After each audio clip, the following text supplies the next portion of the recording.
প্রিয় দর্শক, আপনাদের সবার প্রিয় অনুষ্ঠান এবং দেশ টিভির নিয়মিত আয়োজন দূরশিক্ষণমূলক অনুষ্ঠান দূরপাঠে আপনাদের সবাইকে স্বাগত জানাচ্ছি।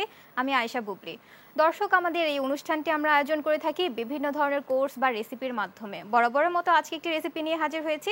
আমাদের আজকের বিষয় কি চিকেন কাবাব, এবং আমাদের সাথে অতিথি আছেন উম্মে সালমা, পরিচালক উম্মেস কিচেন। আপু, স্বাগত জানাচ্ছি আমাদের স্টুডিওতে। কেমন আছেন? আলহামদুলিল্লাহ ভালো আছি আপু, আপনি ভালো আছেন? জি, ভালো আছি। আমরা কোর্সে ফিরে যাব, তবে তার আগে দর্শকদের বলতে চাই, দর্শক আপনারা চাইলে আমাদের সাথে যুক্ত হতে পারেন স্ক্রিনে দেওয়া নাম্বারটিতে কল করে। নাম্বারটি বলছি 58312754 অথবা 58312509 এই নাম্বারে। এছাড়া আমাদের অফিসিয়াল ফেসবুক পেজ দেশ টিভি এন্টারটেইনমেন্টে আমরা সরাসরি লাইভে আছি, সেখানে কমেন্ট করে জানাতে পারেন আপনাদের মতামত কিংবা প্রশ্ন। আমরা চেষ্টা করব সকল প্রশ্নের উত্তর দেওয়ার জন্য। আমরা চলে যাচ্ছি আমাদের কোর্সে। আপু, আমরা দেখতে পাচ্ছি যে আজকে আমাদের বিষয় হচ্ছে চিকেন কাবাব। জি, তো আমরা শুরু করতে পারি। জি, আজকে আমি দুইটা চিকেন কাবাব দেখাবো। তো প্রথমে আমি প্রথমটা দেখাই। সেটা হলো আমি চিকেনটা একদম ছোট ছোট পিস করে কিমা করে নিছি, একদম মিহি কিমা করে নিছি। এরপরে এটার মধ্যে লাগবে আপনার পেঁয়াজ বাটা, রসুন বাটা, আদা বাটা, মরিচ গুঁড়া, লবণ, কাঁচামরিচ, ধনেপাতা এবং সব মশলা, কাবাবের যত মশলা আছে আমি সব ভেজে এটা গুঁড়ো করে নিয়েছি এখানে। এখানে আপনার দারচিনি, এলাচ, জয়ফল, জয়ত্রী, লং আছে, সব জিরা আছে। এটা এখানে কত ধরনের মশলা আছে? এটা 5-6 ধরনের মশলা আছে। আচ্ছা, মশলাটা কি মানে ফিক্সড কোনো মশলা নাকি আমরা যে কোনো মশলা? না, আমরা যে কোনো মশলা, মানে সবসময় যে মাংসে যে মশলাগুলি ইউজ করি ওটাই। যেমন এখানে এলাচ, দারচিনি আছে, তারপর লবঙ্গ আছে, জয়ফল, জয়ত্রী আছে, জিরা আছে, দিয়ে আমি ভেজে এটাকে গুঁড়ো করে নিয়েছি। মানে সব একসঙ্গে দিয়ে এটাকে গুঁড়ো করে। আর পেঁয়াজ বেরেস্তা আছে এখানে, কাঁচা পেঁয়াজও দিব, কাঁচা পেঁয়াজ আছে, আর আছে ব্রেড ক্রাম্ব আর টমেটো সস আছে। আচ্ছা, আমাদের পেঁয়াজ দুই রকম লাগছে, কাঁচা পেঁয়াজ আর হচ্ছে হ্যাঁ, যদি স্বাদটা একটু বেশি মানে বাড়ানোর জন্য যদি কেউ করে তাহলে একটু পেঁয়াজ বেরেস্তাটা দিলে মানে ফ্লেভারটা একটু ভালো আসে, মানে সেন্টও ভালো আসে। সেই জন্য আমি দুই রকমের পেঁয়াজই এখানে ইউজ করব। আচ্ছা, ঠিক আছে, আমাদের প্রস্তুত প্রণালীতে চলে যাই। হ্যাঁ, আমি প্রথমে কিমা নিয়ে নিলাম, চিকেন কিমাটা একদম মিহি কিমা, এই যে ব্লেন্ড করে নিয়েছি। এটা কি মানে সিদ্ধ করা নাকি হচ্ছে কাঁচাটাই? আচ্ছা, কাঁচাটাই। হ্যাঁ, কাঁচাটাই নিয়ে নিয়েছি একদম। আপনি পাটায়ও বেটে নিতে পারবেন বা ব্লেন্ডারেও মিক্সিতেও করে নিতে পারবেন। এখন আমি এটার সাথে দিয়ে দেব পেঁয়াজ কুচিটা। এখানে আমি হাফ কাপের মতো আছে, তো আমি 2 চামচ পেঁয়াজ কুচি নিয়ে নেব। এখানে 4 চামচের 2 চামচ পেঁয়াজ কুচি নিলাম। 1 চামচ পেঁয়াজ বেরেস্তা দিয়ে দিলাম।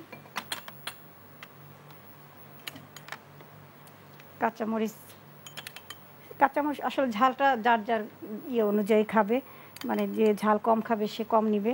আমি এখানে 2 চামচ দিয়ে দিলাম। ঝালটা নিজের ইচ্ছা মতো, যারা একটু বেশি খায় তারা একটু বেশি দিবে। ধনেপাতা দিয়ে দিলাম 1 চামচ। লাল মরিচের গুঁড়ো দিয়ে দিলাম হাফ চামচ। আর যে ভাজা মশলাটা করে রেখেছি ওটা 1 চামচ দিয়ে দিলাম। মানে ভাজা যে মশলাটা, সব কাবাবের যে মশলাটা ভেজে রেখেছি, এটা ভেজে গুঁড়ো করে রেখেছি এটা। এরপরে দিয়ে দিব একটু আদা বাটা হাফ চামচ।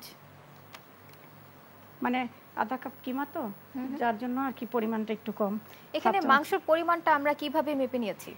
এখানে আমি আধা কাপ মাংস নিয়েছি। আর কিমাটা আধা কাপ আছে এখানে। আচ্ছা, আধা কাপের মতো আছে, সেই অনুযায়ী নেবে। কারণ আসলে রান্না তো আমরা কম বেশি সবাই মোটামুটি জানি, আর যারা একদমই জানে না তারা এই হিসাবে নিবে যে আধা কাপ কিমাতে কতটুকু লাগে। আধা কাপ কিমাতে আমি যেমন হাফ চামচ করে সব মশলাগুলি নিয়ে নিলাম। এটা অনুযায়ী যদি কিমা বাড়ে তখন আধা কাপ কিমাতে আমরা কয়টা কাবাব বানাতে পারবো? এখানে 4টা কাবাব হবে। আচ্ছা, রসুন বাটা, পেঁয়াজ বাটা, আদা বাটা নিয়ে নিলাম। এরপর একটু লবণ নিব স্বাদ মতো।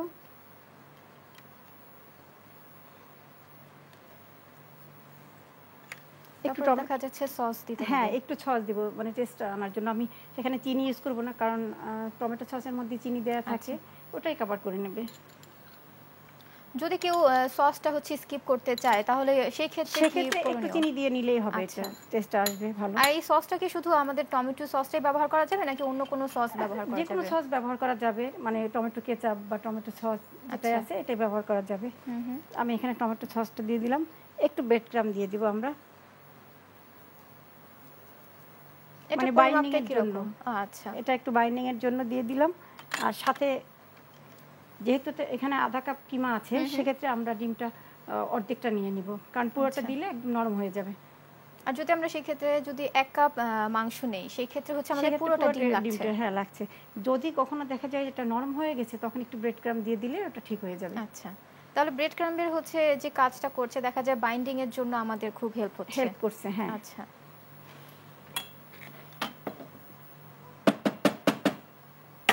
এই বাবারে, এখানে দেখা যায় যে ডিমের পরিবর্তে আপু আমরা কি কি ব্যবহার করতে পারি? ডিমের পরিবর্তে আসলে কিছু ব্যবহার করা যাবে না, এখানে ডিমই দিতে হবে। আচ্ছা। আর কেউ যদি ডিমটা আঠালো, তো ডিমটাও বাইন্ডিং এর কাজ করে। কিমার ক্ষেত্রে মানে কাবাবের ক্ষেত্রে ডিমটা দিতেই হবে। অনেক সময় দেখা যায় আমরা যে জালি কাবাবটা করি, ওটা কিন্তু ডিমের মধ্যে ভেজায় তারপরে ভাজি, এটাও কিন্তু ডিমের মধ্যে চুবাইয়ে ভাজা যায়। আচ্ছা। আবার এখন আমি তো ডিমে ভেজাবো না, জাস্ট কাবাবটা বানাবো, আমরা একসাথে মিক্স করব। হ্যাঁ, একসাথে মিক্সড করে নিব। এটা আমরা ডিম দিয়ে নিচ্ছি। এবার আমরা সবকিছু একসঙ্গে মেখে নিব। সামনে যেহেতু ঈদ, তাহলে আমাদের দর্শকদের খুবই উপকার হবে এই কাবাবটি দেখে। খুব সহজেই হচ্ছে আমরা আমি আসলে সহজ কাবাবটাই করলাম, কারণ টিকিয়া কাবাব, স্বামী কাবাব, এটা তো সবাই অবশ্যই এটা আমি দেখাবো, কিন্তু দেখা যায় যে একদম ঈদ আসুক বা নর্মালি বাসায় যখন আমরা গেস্ট আসবে বা বাচ্চারা স্কুলে যাবে, সেক্ষেত্রে দেখা যায় এটা বানায় রেখে দেওয়া যায়। এবং সহজেই কিন্তু আমরা তৈরি করতে গেস্ট আসলে পারছি। বাসায় দেখা যায় যে তাড়াতাড়ি কি দেওয়া যায়, এটা কিন্তু খুব সহজেই করা যায়। যেমন স্বামী কাবাবটা ডাল দিতে হবে, ডাল বাটতে হবে, ডাল সিদ্ধ করতে হবে, অনেকটা সময় লেগে যায়। সেক্ষেত্রে এই কাবাবটা হলো একদম কম সময় লাগে, মেহমান আসলে তাড়াতাড়ি করে এটা দেওয়া যায়।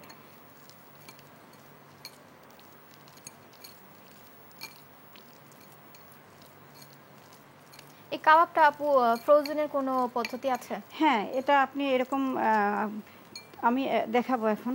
আমি আরেকটু ব্রেড ক্রাম্ব নিব এটার সাথে। এটা কিভাবে নিতে হবে আমাদের বাইন্ডিং করার সময়? বাইন্ডিং করার সময় যে সব মশলা যখন নিলাম, এটার সাথে নিয়ে নিলেই হবে, কোনো সমস্যা নাই। এটা আপনি একদম আগেও নিতে পারবেন বা সব মশলা দিয়ে এটার সাথে নিতে পারবেন। যদি দেখেন যে কিমাটা একটু টাইট আছে, সেক্ষেত্রে বেশি নেওয়ার দরকার নেই। কিন্তু যখন দেখা যাবে যে সব কিছু মিশালে, মানে ডিম দিলে একটু নরম হয়ে গেছে, সেক্ষেত্রে দেখা যায় যে হ্যাঁ একটু বেশি নরম হয়ে গেছে, সেক্ষেত্রে একটু ব্রেড ক্রাম্ব দিয়ে নিলে এটা টাইট হবে। আর ব্রেড ক্রাম্ব বেশি একটু দিলেও কোনো ক্ষতি নাই, এটাই দেখা যায় ভাজার পর আর একটু মুচমুচে হবে। মুচমুচে হবে। ব্রেড ক্রাম্বে মুচমুচা নরম কাবাব, তো কাবাব এমনি নরম থাকবে সবসময়। এটা মুচমুচা করার আর করার কাবাব সবসময় একটু নরমই থাকে। যদি আমরা পাকোড়া টাইপ করতে যাই, তখন একটু মচমচা চিন্তা করি, কিন্তু কাবাবটা আসলে অ্যাকচুয়ালি কিন্তু নরমই থাকে। এটা শেপ দিয়ে নিতে হবে। হ্যাঁ, এরকম শেপ দিয়ে আপনি একটা প্লেটের মধ্যে করে ডিপ ফ্রিজে রেখে দিবেন। জাস্ট যখন এটা একদম শক্ত হয়ে যাবে, তখন আস্তে আস্তে করে উঠে আপনি বক্স করে রেখে দিবেন। এয়ারটাইট বক্স বা যে কোনো প্লাস্টিকের বক্সে ঢাকনা সহ দিয়ে এটা ঢেকে আপনি রেখে দিতে পারবেন, কোনো সমস্যা নাই। যখন মেহমান আসবে বা বাচ্চারা স্কুলে যাবে, তখন এটা আপনি ভেজে দিতে পারবেন। এটা আমরা কতদিন সংরক্ষণ করতে পারবো? এটা 1 মাসের মতো থাকবে। আচ্ছা, কারণ এটার মধ্যে পেঁয়াজ বেশ দেয়া আছে, কোনো অসুবিধা হবে না। আর সব কাঁচা পেঁয়াজ আছে, সেক্ষেত্রে এটা নষ্ট হওয়ার কোনো চান্স নেই, এটা ডিপে থাকবে, কোনো সমস্যা নেই। কিন্তু আপনি যখন 1 মাসের মতো এটা রাখবেন, যখন নামাইয়ে এটা ভাজবেন, তখন আপনি কিন্তু একটু ডিমের মধ্যে চুবাই আপনাকে ভাজতে হবে, কারণ এটা ডিম দেয়া, তো এটা অনেকটা দিন থাকলে তখন দেখা যায় যে তেলের মধ্যে দিলে একটু ছেড়ে ছেড়ে যায় এটা। আচ্ছা, যেহেতু আমরা ফ্রোজেন করছি, সেই ক্ষেত্রে আমরা কি মিক্সডের সময় ডিমটা ব্যবহার করছি ঠিকই, কিন্তু অসুবিধা নাই, ভাজার আগে আমরা ডিমটা আরেকবার ব্যবহার করব। যেদিন বানাবেন সেদিন থেকে এটা খাওয়া শুরু করবেন। আমি এটা বলছি 1 মাস যখন রাখবেন, তখন কিন্তু এটা আস্তে আস্তে একটু ছেড়ে দিবে। তখন একটু ডিমের মধ্যে চুবাই নিলে এটা ভালো হয়, কারণ ছেড়ে যাওয়ার সম্ভাবনাটা কম থাকে। আচ্ছা, কারণ আমরা তো অনেক সময় বুঝবো না, তেলের মধ্যে দিলে এটা ছেড়ে যখন যায়, তখন তার কোনো কাজ হবে না। তো সেই ক্ষেত্রে আগেই সতর্ক হয়ে একটু ডিমের মধ্যে সেই ক্ষেত্রে কি ডিমের সাথে আবার ব্রেড ক্রাম্বটা দিতে হবে নাকি শুধু একটু ডিমের মধ্যে চুবাই দিলে হয়? আর কিন্তু ব্রেড ক্রাম্ব দিলে তখন কিন্তু চপের মতো হয়ে যাবে আবার। আচ্ছা, তখন এটা চপ বেশি আর কি মুচমুচে হয়ে যাবে, এটা কাবাবের মতো থাকবে না। তখন এটা আবার হবে, পাকোড়া হয়ে যাবে বা চপ হয়ে যাবে। কারণ আমরা চপের মধ্যে উপরে ডিম চুবাইয়া কিন্তু ব্রেড ক্রাম্বের মধ্যে গড়াই, তারপর কিন্তু ভাজি, তখন ওটা কিন্তু চপের মতো হয়ে যাবে। এটাকে তখন আর কাবাবের মতো মানে ধরা যাবে না, কিন্তু আপনি শুধু ডিমের মধ্যে চুবিয়ে এটা তেলে ভাজতে পারবেন। আচ্ছা, আমাদের তো শেপ আগে করাই থাকবে না। তো এটা আপনি বক্সে করে রেখে দিলে যে কোনো সময় আপনি নামায় ভেজে খেতে পারবেন। আচ্ছা, দেখা যায় যে বাসায় মেহমান আসছে, আমরা 1 ঘন্টা আগে বের করে আমরা ভাজতে পারবো? 1 ঘন্টা আগে বের করতে হবে না, 1 ঘন্টা আগে বের করলে তো একদম নরমই হয়ে যাবে, তখন আবার আগের মতোই হয়ে যাবে, তখন আপনার ধরতেও একটু অসুবিধা হবে। এটা মানে ঠিক কতক্ষণ আগে নামাতে হবে? এটা আধা ঘন্টা বা 15 মিনিট নামাইলেই এনাফ। আচ্ছা, নামিয়ে আপনি তেলের মধ্যে দিলে এটা ছেড়ে যাবে। আর যেহেতু এটা অল্প আছে, একদম কম আঁচে ভাজতে হবে, সেক্ষেত্রে আপনার ওই যে নামের সাথে সাথেও আপনি দিতে পারবেন, কোনো আচ্ছা, সমস্যা খুবই নাই। সুবিধা। দেখা যাচ্ছে হ্যাঁ, আমরা নামিয়ে একদম ভেজে নিতে ভেজে পারছি। একদম হালকা আঁচে একটু ভাজতে হবে তো, কারণ জোরে আঁচ দিলে উপরে পুড়ে যাবে, ভিতরে কাঁচা থেকে যাবে, কারণ যেহেতু এটা কাঁচা কিমা। এক্ষেত্রে আমাদের আগুনের পরিমাপটা কেমন থাকবে হ্যাঁ, মানে আঁচটা ভাজার একদম ক্ষেত্রে? কম, আঁচটা কমাই দিলেই হবে, কম থাকবে, মিডিয়াম? মিডিয়াম বা মিডিয়াম লো এরকম থাকবে আচ্ছা। আর কি। এটা কি ফ্রোজেনের ক্ষেত্রে নাকি নরমালি যে আমরা কাবাবটা ভেজে নিব সেই ক্ষেত্রেও? ফ্রোজেনের ক্ষেত্রেও, নর্মাল যে কাবাবটা ভেজে নেবো সেক্ষেত্রেও, কারণ আচ্ছা, এটা আচ্ছা। এখন কাঁচা, এটা আমি যদি একদম গরম টাটকা গরম তেলের মধ্যে দিয়ে বেশি জালে দিই, কিন্তু উপরটা পুড়ে যাবে, উপরটা পুড়ে যাবে, ভিতরে ভিতরটা কিছু কাঁচা হবে না। থেকে যাবে, তখন কোনো টেস্টও হবে না, কিছু না, কাঁচা কাঁচা থাকবে। আচ্ছা, এটা একদম আস্তে আঁচেই ভাজতে হবে, যেন ভিতরটা সুন্দরভাবে হয়ে যায় এটা। আচ্ছা। তো আপনি এভাবে এটা শেপ দিয়ে দিয়ে একটা প্লেটের মধ্যে করে ডিপে রেখে দিবেন। আধা ঘন্টা 1 ঘন্টা রাখলেই এটা শক্ত হয়ে যাবে। তখন আপনি সবগুলি উঠে বক্স করে রেখে দিবেন ফ্রিজে, ডিপ ফ্রিজে রেখে দিবেন। আচ্ছা। এটা ডিপে তো রেখে আমরা ১ দিলে, মাস পর্যন্ত সংরক্ষণ করতে হ্যাঁ, পারবো। পারবেন। আচ্ছা, কেউ চাইলে কি ২-৩ মাস সংরক্ষণ করা যাবে? ২-৩ মাস, ওই যে বললাম যে যদি বেশিটা টাইম থাকে তখন একটু ছেড়ে যাওয়ার সম্ভাবনা থাকে। তখন একটু ব্রেড ক্রাম্ব এটার সাথে মিশাইলে তো চপ হয়ে যাবে। একটু ডিম ভেঙে ডিমের মধ্যে জাস্ট ২ পিঠ চুবিয়ে তেলের মধ্যে ভাজবে। আচ্ছা। তাহলে আর মানে কোনো চান্স নেই ছুটে যাওয়ার। কারণ ডিমটা অনেক দিন থাকলে ডিমটা ছেড়ে দেয় আর কি। আচ্ছা। ডিমটা এক্ষেত্রে ফ্রিজে হচ্ছে থাকলে আমরা কিন্তু ভাজার আগে আরেকবার শুকায় ডিম যায়। ব্যবহার হ্যাঁ, করে নিব। এটা আস্তে আস্তে ফ্রিজে থাকলে ডিমটা আস্তে আস্তে মানে ফুসকুড়ির মতো হয়ে যায়। তখন এটা তেলের মধ্যে দিলে সে ছুটে যাওয়ার সম্ভাবনা থাকে। মানে আচ্ছা। বেশিরভাগই সম্ভাবনা থাকে ছুটে যাওয়ার। তো আপনি এতটা রিস্ক না নিয়ে তখন একটু ডিমে চুবিয়ে ভেজে দিলেই হলো। আচ্ছা, ওটা খুবই খেতে কিন্তু চমৎকার। অনেক মজা। আমরা তো এখানে চিকেন নিয়েছি। তো আমরা চাইলে কি অন্য কোনো যেমন হচ্ছে খাসি, গরুর মাংস দিয়ে হ্যাঁ, হ্যাঁ, সেম পদ্ধতিতে করতে সবকিছু পারবো? দিয়ে সেম পদ্ধতিতে করা যাবে। তবে চিকেনটা দিয়ে করলে না বেশি ইয়ে হয়। আর কাবাবের ক্ষেত্রে অনেক রকম কাবাব আছে তো। দেখা যায় যে বিফ দিয়ে ওই কাবাবগুলি বানাইলে বেশি ভালো লাগে। আচ্ছা। চিকেনের যে আইটেমগুলি চিকেন দিয়ে বানাইলে কিন্তু বেশি টেস্ট হয়। টেস্ট হবে না তা না, গরুর মাংস দিয়ে টেস্ট হবে, এটা অন্যরকম টেস্ট হবে। চিকেনেরটা অন্যরকম হবে। কারণ চিকেন বিফের টেস্টই তো আলাদা। এটা আপনি ২ রকমের শেপ দিতে পারবেন। এটা আপনি গোল করেও ইয়ে করতে পারবেন। আচ্ছা। গোল করেও ভেজে নিতে পারবেন। আর চ্যাপ্টা করে এরকম কাবাবের শেপ দিলে তো কাবাবের মতো হয়। সেক্ষেত্রে একটা সুবিধা আছে, দেখা যায় বার্গারের যে বাচ্চারা স্কুলে গেলে তখন বার্গারের রুটিটা কেটে এটা ভিতরে ঢুকিয়ে একটু সস দিয়ে মেয়োনিজ দিয়ে এটা ঢুকিয়ে দেওয়া যায় ওটার মধ্যে। তো আমরা সেক্ষেত্রে দেখা যাচ্ছে যে এই কাবাবটা আমরা বিভিন্ন ওয়েতে আমরা ব্যবহার করতে পারছি। এটা সবকিছুর সাথে খাওয়া যাবে, কোনো অসুবিধা নেই। আবার দেখা যায় যদি আপনি পরোটা করলেন সকালবেলা, কাবাব ভেজে আপনি ভেঙে ভিতরে দিয়ে এটা রোলের মতো করে একটু শসা একটু গাজর দিয়ে রোলের মতো করে একটু সস ভিতরে খুব দিয়ে রোলের সহজেই মতো হচ্ছে সহজে, সকালে মানে একটা বাচ্চাদের জিনিস নাস্তা দিয়ে দেওয়া দেখা যায় যে আপনি অনেকভাবে করতে পারবেন এটা দিয়ে। এটা যে গোল শেপটা দেওয়া হবে সেক্ষেত্রে কি নামটা পরিবর্তন হবে? যেহেতু কাবাব কিন্তু আমরা জানি সচরাচর একটু হ্যাঁ, চ্যাপ্টা এটা আকৃতির গোল হয়। যখন হয় এটা তখন পপকর্ন হয়ে যাবে, আচ্ছা, সেক্ষেত্রে নামটা পরিবর্তন চিকেন হচ্ছে। পপকর্ন। আচ্ছা। কারণ পপকর্ন ছোট ছোট গোলই থাকে, তো দেখা যায় ছোট ছোট টুকরাই থাকে, তো এটা দিয়ে যেহেতু ছোট আমরা গোল একটা ইয়ে করবো তখন এটাকে পপকর্ন বলা যাবে, যে চিকেন পপকর্ন। এটা ভেজেও সবকিছুর সাথে খাওয়া যাবে। আপনি ফ্রেঞ্চ ফ্রাই করে দিলে, এটার সাথে দিলে বাচ্চারা খেয়ে নেবে খুশিতেই। দেখা যাচ্ছে যে আমরা এক সেমি উপকরণ দিয়ে হচ্ছে আমরা দুইটা জিনিস বানাতে পারছি। হ্যাঁ, 2টা জিনিস বানাতে পারছেন আপনি। বার্গারের মধ্যেও দিতে পারছেন, অনেক সময় দেখা যায় সময় নাই হাতে, এটা বার্গারের ভিতরে ঢুকিয়ে দিলেন। পরোটা করা আছে ফ্রিজে, পরোটা ভেজে এটা ভেঙে মানে কাবাবটা ভেজে পরোটার মধ্যে জাস্ট গুঁড়ো করে দিয়ে সস আর শসা দিয়ে আপনি রোল করে দিতে পারলেন। আবার যেহেতু ফ্রোজেন, এটা দেখা যায় সকালে নাস্তাতে কিন্তু আমরা বাচ্চাদের খুব সহজেই দিতে পারছি। সাথে সাথে ফ্রিজ থেকে নামিয়ে আমরা ভেজে দিতে পারছি। এটা অনেকটা সুবিধা আছে। চিকেন তো চিকেন এমনি সফট থাকে, তাড়াতাড়ি হয়ে যায়, সিদ্ধ তাড়াতাড়ি হয়ে যায়। আমরা এখানে দেখেছি যে আমরা 2 ধরনের মরিচ ব্যবহার করেছি। তো আপু আমরা এই মরিচটা মানে কাঁচা মরিচটা কি অ্যাভয়েড করতে পারবো একদম? অসুবিধা নাই, মানে যে মরিচ কম খায় সেক্ষেত্রে কম দিলেই হবে, কাঁচা মরিচ না দিলেও চলবে। লাল এখানে কি মরিচ গোলমরিচটা ব্যবহার করা যাবে? হ্যাঁ, গোলমরিচ গুঁড়ো দেওয়া যাবে। আমার এটার সাথে ভাজা দেয়া আছে গোলমরিচ গুঁড়োটা। 5টা-6টা আইটেম এখানে দেয়া আছে তো টেলে, তারপরে আমি গুঁড়ো করে নিয়েছি এখানে। আচ্ছা, এখানে যেন কি কি মশলা আপু যদি দর্শকদের উদ্দেশ্যে আবার বলে দেন? দারচিনি, এলাচ, গোলমরিচ, লবঙ্গ, তারপরে হলো আপনার জিরার গুঁড়ো আছে, জয়ফল জয়ত্রী আছে। আচ্ছা। কারণ জয়ফল জয়ত্রীটা তো কাবাবের মধ্যে আমি কাঁচা বেটে দিলাম না, কারণ ভাজাটা একটু সেন্ট ভালো আসে, যেহেতু এটা চিকেনের মানে অন্যরকমই একটা কাবাব, সেজন্য আমি ভাজাটাই দিছি। আর অন্য কাবাব যখন বানাই তখন জয়ফল জয়ত্রীটা কাঁচা বেটেই দেই। আচ্ছা, এটা এই আমাদের ক্ষেত্রে তো শুকনো আমরা করে দেখলাম দেব। যে বাসায় এই মসলাটা বানানো হয়েছে। আমরা দেখি যে বিভিন্ন শপেও কিন্তু এটা রেডিমেড পাওয়া যায়। রেডিমেড পাওয়া সেক্ষেত্রে কি যায়। সেই মসলাটা দিয়ে করা যাবে? হ্যাঁ, করা যাবে, সমস্যা নাই। কিন্তু বাসায় বানাইলে হয় কি দেখা যায় যে আমার নিজের মতো করে আমি সব মসলাগুলি একসঙ্গে করে ভেজে আপনি এটা মানে সংরক্ষণও করতে পারবেন। আচ্ছা। আপনি একসঙ্গে অনেকগুলি ভেজে কৌটায় রেখে দিতে পারবেন এরকম হুম, গুঁড়ো হুম। করে। আপনি সারা বছর খেয়ে নিলেন এটা দিয়ে। আপনার একবারেই ঝামেলা গেল। আর যদি আপনি কিনে নিতে চান সেক্ষেত্রে কিনে নিতে পারবেন। কারণ আমরা যেহেতু আসলে উদ্যোক্তা, সেক্ষেত্রে দেখা যায় আমাদের অনেক সময় দোকানে যেতে পারি না আমরা। হুম, হুম। তো আমাদের ঘরে এই মসলাগুলি সব থাকে। তখন একসঙ্গে ভেজে আমরা গুঁড়ো করে এটা কৌটায় ভরে রেখে দেই। আচ্ছা। আর এক্ষেত্রে দেখা যায় যে আমাদের নিজেদের পছন্দ মতো পছন্দ মতো মসলা হ্যাঁ, নিয়ে মসলা আমরা নিয়ে হচ্ছে আমরা এই কাবাবটা বেছে তৈরি করতে ধুয়ে পারি। টুয়ে পরিষ্কার করে তারপরে স্বাস্থ্যসম্মত সম্মত। একদম। এখানে দেখতে পাচ্ছি যে আমরা সস ব্যবহার করেছি। কি, কি সস ব্যবহার করা যেতে পারে? এখানে শুধু টমেটো কেচাপ, টমেটো সসটাই ব্যবহার করা যাবে। হুম, হুম। অন্য কোনো সস এই চিকেনের এটার মধ্যে দিলে অন্যরকম একটা হয়ে যাবে। কারণ এটা আচ্ছা। নরমালি চিকেন কাবাব। সেক্ষেত্রে আর আমি টমেটো সসটা দিলে একটু স্বাদটা বাড়ে। আর চিনি যেহেতু দেইনি সেক্ষেত্রে সসটা দিয়েছি। কারণ আচ্ছা। সসের মধ্যে একটু চিনি দেয়া আছে। হুম, হুম। দুটো কাজ আমার টক এক্ষেত্রে আপু মিষ্টিটা আমরা সসটা কেন ব্যবহার করছি? আমরা বিভিন্ন সময় দেখেছি এই কাবাবে কিন্তু বিভিন্ন ডাল বাটা ব্যবহার করে। হ্যাঁ, ডাল সসটা বাটা ওটা ব্যবহার হলো করা স্বামী হয় কাবাব, না। টিকিয়া কাবাব। আর এটা আমি একদমই নরমাল একটা কাবাব বানাইলাম যেটা ঝটপট বাচ্চাদের দেয়া যায়। ঝটপট আমাদের মেহমান আসলে হাতের করা কাছে যায়। হাতের উপকরণ কাছে দিয়ে হ্যাঁ, যেটা আমরা বানাতে যেটা পারি। তাড়াতাড়ি করে করা যায়। টিকিয়া স্বামী কাবাবের মধ্যে আমরা বুটের ডাল দেই। তখন আমরা সসটা ইউজ করি না। এটার স্পেশালিটি কি? এটার স্পেশালিটি এটা মানে আপনি খেয়ে দেখলে বুঝবেন। এটা আমি যেহেতু আপনাকে আজকে বানাই দেখাইলাম, আপনি বাসায় এটা ট্রাই করে দেখবেন। অবশ্যই। তখন আপনি বুঝতে পারবেন যে এটার ইয়েটা কি, স্বাদটা কেমন? স্বাদটা কেমন। আচ্ছা। মানে টমেটো সস যেকোনো কিছুতে একটু মানে যে উপকরণগুলিতে দেয়া যায়, দিলে একটু স্বাদটা আর কি বাড়ে। আচ্ছা। এক্ষেত্রে আমরা পাতা কি, কি ব্যবহার করছি? ধনিয়া পাতা?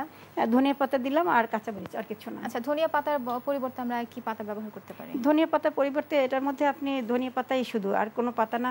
যদি আপনি চান তবে এই পাতাটা দিতে পারেন, পুদিনা পাতাটা দিতে পারেন। আচ্ছা। হুম, হুম। পুদিনা পাতাটা কুচে এটার সাথে দিতে পারেন, তখন আলাদা একটা ফ্লেভার আসবে ওটা থেকে। আচ্ছা।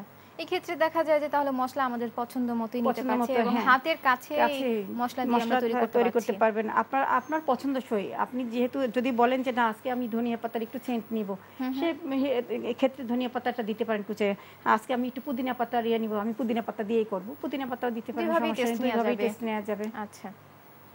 আর অনেক এক্ষেত্রে সময় বাচ্চারা দেখা যায় পুদিনা পাতাটা পছন্দ করে, হুম, হুম। সেক্ষেত্রে পুদিনা পাতাটা দিয়ে দিলেন আপনি। হ্যাঁ, অবশ্যই। আর আপু দেখলাম যে আমরা সংরক্ষণের কথা আপনি বলছিলেন যে জি। ১ মাস আমরা সংরক্ষণ করতে পারবো। এক্ষেত্রে আদর্শ একটা টাইম আমরা যদি জানতে চাই তাহলে আপনি কি বলবেন? আদর্শ টাইম বলতে মানে স্বাস্থ্যসম্মত কিনা সেটা হ্যাঁ, হ্যাঁ। বলতেছেন? আমরা কতক্ষণ মানে কতদিন সংরক্ষণ আসলে করা আমাদের যে ব্যস্ততার যুগ, যে ব্যস্ততার টাইম, সেক্ষেত্রে দেখা যায় সবাই আজকে ফ্রোজেন করে রাখে। আমরা আচ্ছা। যে উদ্যোক্তা, আমরা অনেক সময় দেখা যায় ফ্রোজেন আইটেমগুলি রাখি। হুম, হুম। কাস্টমার যখন চায় তখন আমাদের এগুলি দিতে হয়। তো সেক্ষেত্রে দেখা যায় স্বাস্থ্যসম্মত বলতে আপনি যেটা বুঝাইছেন, এটা তো আমি আজকে এখন বানাই, এখন ভেজে খাইলে সেটা স্বাস্থ্যসম্মত হবে। এটা 2 দিন ফ্রিজে রেখে খাইলে তো এটা আর স্বাস্থ্যসম্মত আচ্ছা। অতটা থাকে না। হুম, কারণ হুম। ফ্রোজেন যেটা। তো সেক্ষেত্রে এখন আমাদের যে ব্যস্ততা আছে সবারই, সবাই চাকরিজীবী বা ইয়ে আছে, সেক্ষেত্রে এটা আমাদের ফ্রোজেন করে আমরা এখন রাখি। আমাদের একটা ট্রেন্ড হয়ে গেছে এখন ফ্রোজেন করে রাখা। তো ওই হিসাবে রাখলে কোনো সমস্যা নাই। এটা সেটা খেতে পারবে কতদিন সেটা। পর্যন্ত এই জিনিসটা একদম ঠিক থাকবে? হ্যাঁ, এটা আপনি 15 দিন ভালো থাকবে। আর 15 দিন রাখলে ওটা কোনো ক্ষতি করবে না, কিন্তু রাখা যাবে, সমস্যা নাই। আচ্ছা। কারণ সেক্ষেত্রে এটা আমাদের আপনি দেখা ডিপে যায় রাখবেন আরেকটু তো শক্ত হয়ে থাকবে, কোনো সমস্যা নাই। কারণ আমরা তো মাছ মাংস যে ফ্রিজে রাখতেছি, ওটা নামায় নরমালি করে পানি দিয়ে ভিজিয়ে নরমাল করে যখন আবার ভাজি তো ঠিক হয়ে যায়। আচ্ছা। এটা সেক্ষেত্রে এটার কোনো সমস্যা নাই, আপনি রাখতে পারবেন। আচ্ছা, ১৫ দিন আমরা রাখতে পারবো। চাইলে আমরা আরো 15 আরো দিন বেশি 15 দিন কিছু রাখতে হ্যাঁ, রাখতে পারবো। পারবেন, কোনো সমস্যা নাই এর। সেক্ষেত্রে মানে সমস্যা হয় না, কারণ এখন ম্যাক্সিমাম মানুষই দেখা যায় ফ্রোজেন করে সব খাচ্ছে। হুম, হুম। ফ্রোজেন আমরা খাচ্ছি ফ্রোজেন জিনিসগুলি, ফরমালিন দেওয়া সব খাচ্ছি। তা এখন এইটার কোনো ইয়ে নাই, এটা রাখা যাবে, কোনো সমস্যা হবে না। সময়ের জন্য দেখা যায় ফ্রোজেন যে ফুড সেটা আমাদের সহজ করছে আরো। সহজ করছে, হ্যাঁ। ফ্রোজেন ফুডটা কিন্তু এখন আমাদেরকে সবাইকে সহজ করে দিচ্ছে। যেমন আমরা উদ্যোক্তা, আমাদেরও সহজ করে দিচ্ছে। যারা চাকরিজীবী, যারা অফিসে যাবে 9টা 5টা, তাদেরও এটা সহজ করে দিচ্ছে। কারণ ফ্রোজেন থাকলে তাড়াতাড়ি করে অফিস থেকে গিয়েও একটু ভেজে বাচ্চাদের দেওয়া যায়, অফিসে আসার সময় একটু লাঞ্চ নিয়ে আসা যায়। এটা ফ্রোজেন কোনো সমস্যা হয় না, কারণ এখন ফ্রোজেন ওভাবেই ওটা করা হয়। হুম, হুম। সেই ক্ষেত্রে দেখা যায় যে আমরা যদি আদর্শ একটা টাইম অনুযায়ী ফ্রোজেন করি তারপর হচ্ছে সেটা খাই, তাহলে দেখা যায় সমস্যা সমস্যা হচ্ছে হবে না। না। আর এটার মধ্যে আপনার শুধু যদি আপনার এত মানে একটা থাকে স্বাস্থ্য সচেতনতার জন্য, সেক্ষেত্রে আপনি কাঁচা পেঁয়াজটা না দিয়ে সব পেঁয়াজটা বেরেস্তা করা পেঁয়াজটা সবটুকু দিয়ে দিলেন। আচ্ছা, তাইলে আপনার আর কোনো ঝামেলা, টেনশন, চিন্তা নষ্ট থাকলো হওয়ার না। কোনো কোনো চান্সই চান্স নাই। থাকলো না। আচ্ছা। কারণ কাঁচা পেঁয়াজ আমরা জানি যে কাঁচা পেঁয়াজটা যে কিছুর মধ্যে থাকলে এটা একটু নষ্ট হওয়ার সম্ভাবনা থাকে বা একটু গন্ধ হওয়ার সম্ভাবনা থাকে। কিন্তু যদি আপনার সেটাই মনে হয় তাহলে আপনি সব বেরেস্তাটা এখানে দিয়ে দিলেন, কাঁচা পেঁয়াজটা ইউজ করলেন না। আচ্ছা, এক্ষেত্রে আমরা যদি গরুর মাংস দিয়ে এই কাবাবটা বানাই তাহলে মশলাটা কি সেম থাকবে নাকি এই ক্ষেত্রে চেঞ্জ হবে? না, চেঞ্জ হবে না, সব ঠিক থাকবে। আচ্ছা, আমরা সেম উপকরণ আর সেম মশলা দিয়ে আমরা মশলা তৈরি দিয়ে করতে গরুর পারছি। মাংসটা করতে পারবেন আপনি, কোনো সমস্যা নেই। আচ্ছা, খুবই তখন চমৎকার দুই একটি রকমের কাবাব। দুইটা টেস্ট পাবেন। বিফের টেস্ট আসবে, চিকেনের টেস্ট আসবে। শুধু হচ্ছে আমরা মাংসটা চেঞ্জ করে দিচ্ছি। মাংসটা চেঞ্জ করে দিচ্ছি। আমরা এই শেপগুলো একটু দেখি কিভাবে শেপ মানে প্রপারলি করতে হয়। একটু হাতে তেল মাখাই নিলে ভালো হয়। আমি যেহেতু আজকে তেলটা নিয়ে আসি নাই, তেল মাখাইলে আপনার সহজে হাত থেকে ছুটে এটা যাবে। থিকনেসটা কি ঠিক আছে? হ্যাঁ, আর যদি দেখেন আপনি থিকনেসটা ঠিক নেই, সেক্ষেত্রে একটু ব্রেড ক্রাম্ব এটার মধ্যে দিয়ে নেবেন। আচ্ছা, ব্রেড ক্রাম্ব দিলে একটু মানে টাইট হবে, শেপটা সুন্দরভাবে শেপটা হবে। হবে। আর হাতে একটু তেল মেখে নিলে আপনার এটা হাতে আর লাগতে যাবে না, সুন্দর মতো এটা শেপটা হবে এবং আপনি এটা প্লেটের মধ্যে রাখতেও পারবেন ভালো করে। আর যদি আপনার তাও মনে হয় তাহলে প্লেটটাও একটু তেল দিয়ে আপনি মাখাই নিলেন, ওটার মধ্যে রাখলেন। দরকার হয় না, আমরা যেহেতু সবসময় এটা করি। তো আমাদের সাথে কলে একজন দর্শক আছেন। দর্শক কে বলছেন, কোথা থেকে বলছেন?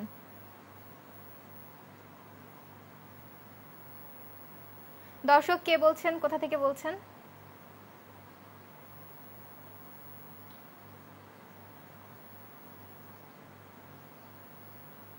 আশা করি দর্শক শুনতে পাচ্ছেন।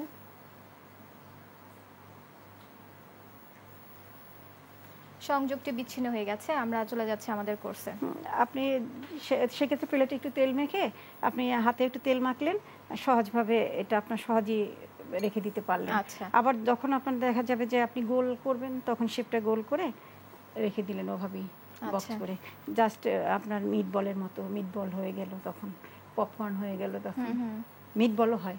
আবার এটা আপনি একটা কাজ করতে পারেন, যে কাঠির মধ্যে গেঁথেও তিনটা নিয়ে আর একটু ছোট ছোট করে আমরা একটু ছোট শেপ করে নেব। শেপ করে তখন ৩-৪টা এটার মধ্যে কাঠির মধ্যে ঢুকিয়ে দিয়েও আপনি ফ্রোজেনও করতে পারেন, আবার ভেজেও এই দিতে ক্ষেত্রে পারেন।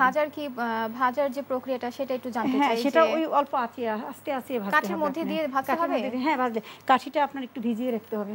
আচ্ছা, এটা একটু ভিজিয়ে রাখতে হবে, তাইলে আর মানে পোড়া লাগবে না তেলের মধ্যে। আচ্ছা, অনেকটা সময় একটু কাঠিটা পানির মধ্যে ভিজিয়ে রাখলেন, সেক্ষেত্রে আর কি কাঠিটা কিছু হয় না। বুঝতে পেরেছি। আমাদের উপকরণগুলো যদি আরেকবার প্রথম থেকে বলে দেন তাহলে। আমি এখানে আপনার চিকেন কিমা নিয়ে নিয়েছি, একদম মিহি কিমাটা নিয়ে নিয়েছি 1/2 কাপের মতো। এরপর আমি 2 চামচ 4 চামচের 2 চামচ পেঁয়াজ কুচি দিলাম কাঁচাটা, 1 চামচ ব্রেস্তা দিলাম পেঁয়াজ ব্রেস্তা। তারপরে যে ভাজার যে মশলাটা বিরিয়ানির আপনার যে কাবাবের যে মশলাটা ওইটা 1 চামচ দিয়ে নিলাম। তারপর কাঁচামরিচ কুচি দিলাম, ধনেপাতা কুচি দিলাম, স্বাদ মতো লবণ দিলাম, আর লাল মরিচের গুঁড়োটা দিলাম। সেক্ষেত্রে যদি মানে আপনার পছন্দ না বেশি ঝাল, তো আপনি আপনার মতো করে লাল মরিচটা বাদ দিতে পারেন, অথবা কাঁচামরিচটা বাদ দিতে পারেন। কারণ কাঁচামরিচের ফ্লেভারটা একটু অন্যরকম। কাঁচামরিচ দিলে কাঁচামরিচ ধনেপাতার ফ্লেভারটা একটু অন্যরকম, সব কিছুর মধ্যে দিলে দেখা যায় একটু আলাদা টেস্ট আসে। তো আর একটু আদা পেঁয়াজ রসুন বাটা দিয়ে দিলাম। আচ্ছা, এক্ষেত্রে তো আমরা দেখলাম যে আধা কাপ চিকেনের সাথে আমরা এই মশলাগুলো ব্যবহার করছি। তো এই ক্ষেত্রে যদি আমরা চিকেনটা বাড়িয়ে নেই, সেক্ষেত্রে মশলার পরিমাণটা আপনার সব বেড়ে যাবে। আচ্ছা, 1/2 চামচের পরিবর্তে 1 চামচ করে আসবে। যে যখন আপনি 1 কাপ কিমা নেবেন, এখানে আমি 1/2 কাপ কিমা নিয়েছি, যখন আপনি 1 কাপ নেবেন তখন আপনার 1 চামচ করে সব আসবে। আর টমেটো সসটার কোনো নাই, ওটা আপনি 2 চামচ 3 চামচ দিতে পারেন, কারণ ওটা দিলে টেস্ট, বাচ্চারাও ওটা পছন্দ করে সস দিলে। যেমন আমার বাসায় মুরগির মাংস রান্না করলেও নর্মালি যদি রান্না করি, মানে এমনিতেও আমরা মেহমান আসলে অনেক ধরনের রান্না করি ভালো মন্দ, কিন্তু যদি নর্মালি আমি খাবার জন্য মাংস রান্না করি তার মধ্যে অবশ্যই আমরা একটু দর্শকদের দেখিয়ে দিতে চাই আমাদের কাবাবটা কেমন হয়েছে। কাবাবটা যদি আমাদের সামনে নেই তাহলে দর্শকরা দেখতে পাবেন যে কাবাবটা খুবই চমৎকার হয়েছে। আমরা আমাদের কোর্সের একদম শেষ পর্যায়ে চলে আসছি। আপু, আপনাকে অসংখ্য ধন্যবাদ। দেখা হবে পরবর্তী পর্বে। দর্শক, এই ছিল আজকের আয়োজন। দেখা হবে পরবর্তী পর্বে। সে পর্যন্ত সুস্থ থাকুন, ভালো থাকুন, দেশ টিভির সাথেই থাকুন। ধন্যবাদ।